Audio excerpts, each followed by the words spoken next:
What is up, coordinators and naturals? I am just a simple new type, and in this episode, we are continuing our journey of the Mobile Suit Gundam Seed Astray manga. The story of the Junk Guild and Serpent's Tail takes place in Cosmic Era 71 during the First Alliance Plant War. Former Morgenrot employees stole and sold data regarding the Alliance's G project, which brought forth the Astray blue and red frame, which was found in the rubble of Heliopolis. In this episode, we will close out Volume 1 and dive into Volume 2. We will see Morgenrot and Orb's greater role in all of this, and Lo will run into the gold frame. So let's get into this.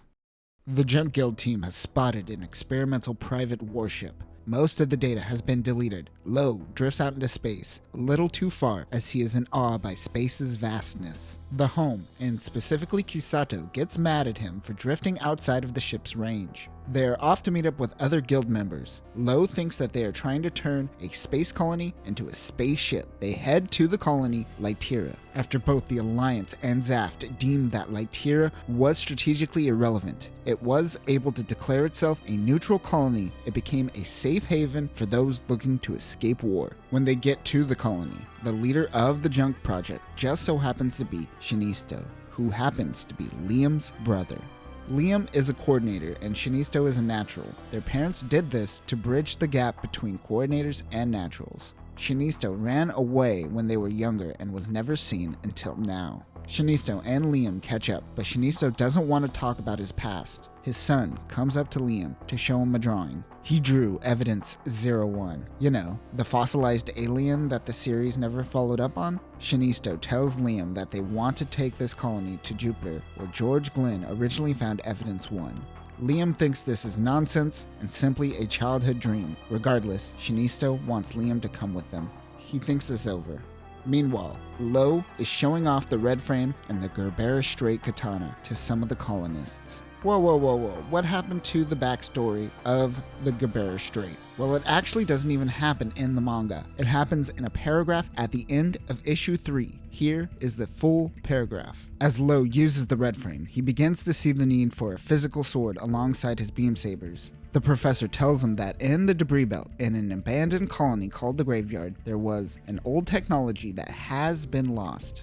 Lo quickly heads into the graveyard. After passing through the traps meant to ward off intruders, he meets an old man, Un-No, who protects the lost technology. Un-No teaches Lo to wield a katana and prepares him to use it. Lo is intrigued and absorbs the information. Eventually, Lo succeeds in restoring the Gerbera Strait, a giant katana designed for mobile suits before it decayed. The Gerbera Strait, which he had revived, is so sharp it could even slice through beams. There were also other people with their eyes on Lo. There was Lucchini, a man known in the underworld as an informant. He is interested in Lo and sends a mercenary to attack him. Lo struggles against a carefully planned attack from a professional fighter. However, with his observant junk dealer eye, he finds a hole in their strategy and turns the tables. This only increases Lucchini's interest in Lo. Would have been nice to see some pictures to go with the words, but hey, here you go. Lo is slacking off, and Kisato tells him to get back to work. Liam helps out by piloting a Works Jin. The ZG-MF-1017 Works Jin is a unit designed by the Junk Guild. It is a general-purpose suit for construction mainly. There are no standards for this unit, and it can be Frankensteined into whatever is needed. It has a winch in its crotch for towing things. Although these are worker units, they can be used for combat and has been seen using a linear gun similar to that of the MA2 Mobius and the Home. They start assisting on the outside of the colony. While working, they hear Lacus Klein's famous tribute song to Junia's 7 play.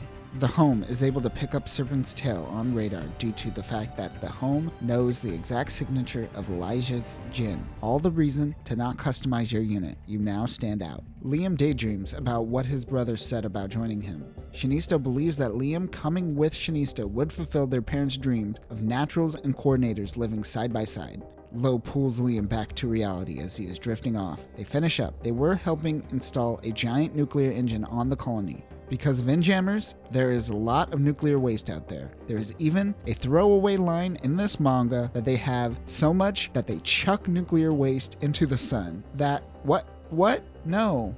Since they are far out from Earth's sphere, there is no one fighting out here and in jammers, so nuclear propulsion can be used in this part of space. The professor lets the team know that the Alliance is on their way to their location. Lo goes out and distracts them. Liam goes to inform the Junk Guild, including his brother. He asks what he will do. Liam tells him that he cannot join them on their journey and that he has to find his own path. They say their goodbyes.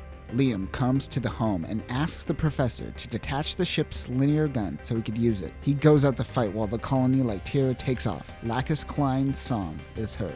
Meanwhile, at Acon, the suits are still trying to get their hands on the red frame. They hire a different merc to try to get the job done. On the space station, the Barnacle, Lo and 8 are fighting with one another. They are running behind on maintenance, so the Junk Guild sends them Marlin to help out. Marlin is actually a spy who is sent to steal the red frame. She notices that gold arm and wonders how the Junk Guild got a hold of it. Marlin and 8 continue working while the Junk Guild meet on the bridge. She is very smart. Kisato sarcastically wonders if she works for Acon or Morgenrot. Immediately after saying this, Marlin destroys the hangar and steals the red frame and 8. I guess the sarcasm wasn't needed. Lo chases her in the Chimera. Suddenly, a Jin comes out of nowhere and attacks the red frame. It is the merc Acon hired. It seems that Marlin and this merc are not working together. The merc is an ace pilot, but Marlin is still green. Lo tells her to plug 8 into the mobile suit. She does, and 8 instantly takes over. 8 opens up the hatch while Lo opens up his Chimera's hatch. He jumps out like a boss with no spacesuit and hops into the red frame, sitting on top of Marlin. The red frame and Jin engage in battle. We've seen that you can overclock beam sabers, so Marlin tries to help by overclocking the unit. But the Gerbera Strait isn't a beam saber. Did red frame just shoot off a key blast? I think this just became Dragon Ball.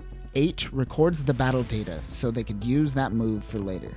The home sends Marlin off without any harm. The professor wonders if she got what she needed. On Marlin's ship, we see her talking to Erika Simmons, Morgenrot's chief engineer. She tells Erika that the red frame does have a natural OS and that it was possible to pilot. This gives Erika the confidence that an operating system for her new M1 Astray mobile suits are a possibility. Marlin takes off her disguise. She is in fact Judy Wu 9. Judy was one of the 3 Astray girls that we see during the Battle of Orb and the Battle of Yakindwe, where she eventually meets her demise. Out in space, an informant named Kenneth Lucchini meets with Guy. Guy wonders why he called him out here. Kenneth tells Guy about information regarding an assassination attempt on Lo, and that Guy is most likely the only one who could help him. Kenneth sends 2 assassin Jins to try to kill Guy, but Guy takes care of them easily. Kenneth runs away like a coward. Around Earth, there is a debris belt. It is essentially space junk that orbits the planet. There are giant pieces of debris falling towards Earth. The Junk Guild is hired to make sure it doesn't fall towards the planet. While doing the job, Lo senses something out in the debris. He goes to investigate. 8 picks up readings on the Astray and they think that it is the blue frame, but while exploring, they stumble upon a golden framed mobile suit, missing one arm. The arm missing is the one that the Junk Guild found at Heliopolis.